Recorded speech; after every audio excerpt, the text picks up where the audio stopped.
गंज से जलवा भरा के बाबा बैजू के ऊपर चढ़ा के बोला बोला बासुकीनाथ की। सुल्तानगंज से जलवा भरा के बाबा बैजू के ऊपर चढ़ा के लोग मंदिरिया चूमताड़े कांवरिया देव घर में सब झूमताड़े हो।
कांवरिया देव घर में सब झूमताड़े हो।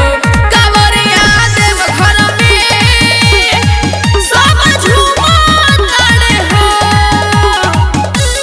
बोल बम बोल बम बोल बम।